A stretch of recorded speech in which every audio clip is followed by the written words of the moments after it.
Today we're diving deep into a question that I've noticed which has puzzled many fans for one reason or another since the airing of Tales of the Empire. And that is, why didn't the New Republic have its soldiers wear Stormtrooper armor? Let's get into it.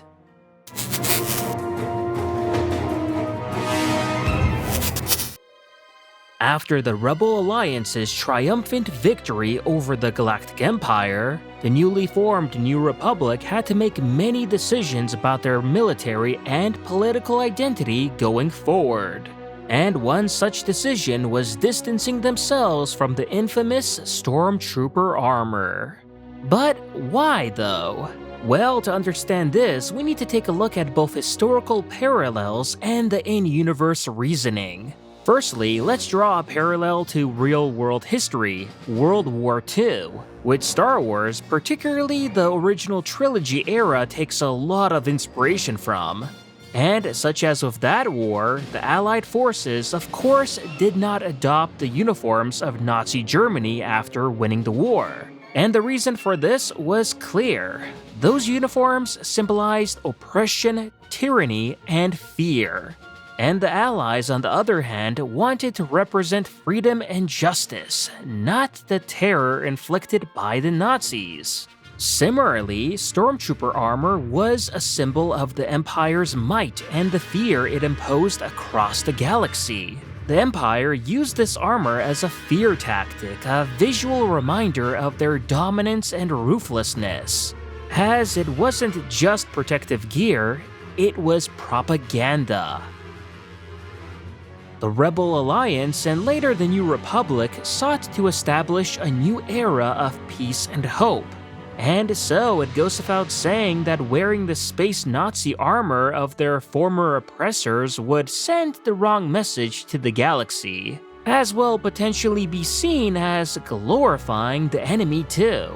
And no, instead they wanted to be seen as liberators, and not as the new face of an old tyranny.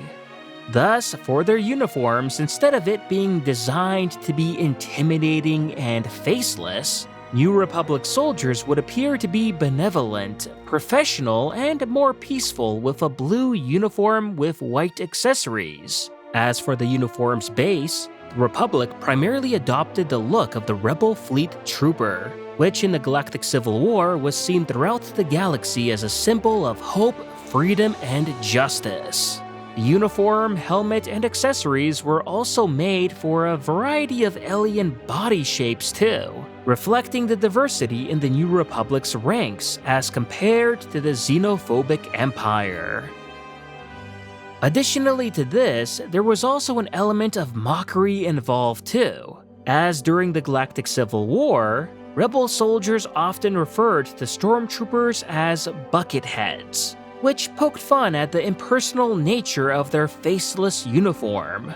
So by embracing Stormtrooper armor, this would undermine this morale-boosting humor and the psychological victory that it represented. This is as well another reason for the decision to continue using the Fleet Trooper helmet, as it clearly revealed the soldier's face, symbolizing transparency and approachability, which is a distinct contrast from the inhuman faceless Stormtrooper.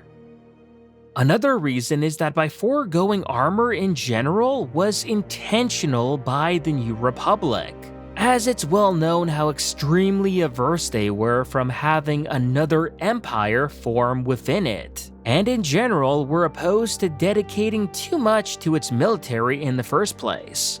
So by having its soldiers wear armor would feel like the first step to a strong militarized force, which is of course what the New Republic wanted to avoid, and thus have their personnel to embody this ideology.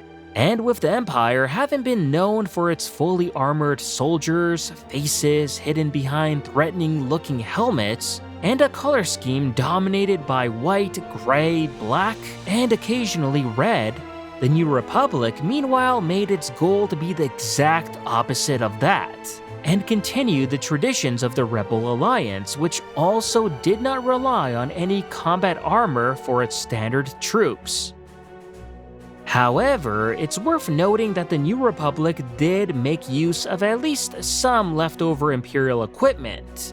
Items like Imperial belts and boots were incorporated into the new uniforms. This is because after winning the war against the Empire, the New Republic would inherit a large supply of these said items. And since they did fit the new uniform aesthetic of blue and white, and didn't exactly stand out to the everyday citizen as remnants of the old regime, then it made practical and economical sense not to waste them. In other words, the New Republic uniforms were designed not just for function, but as a political statement. Some might call it an over-reliance on virtue signaling, but it was crucial for them to visually and ideologically distance themselves from the Empire's legacy. In conclusion, the decision to forego Stormtrooper armor was about more than practicality. It was a statement, a rejection of the past, and an embrace of a hopeful future. The New Republic had to show the galaxy that they were different from the Empire. And the best way to do that was to start with the most visible symbol of the Empire's oppression: its armor.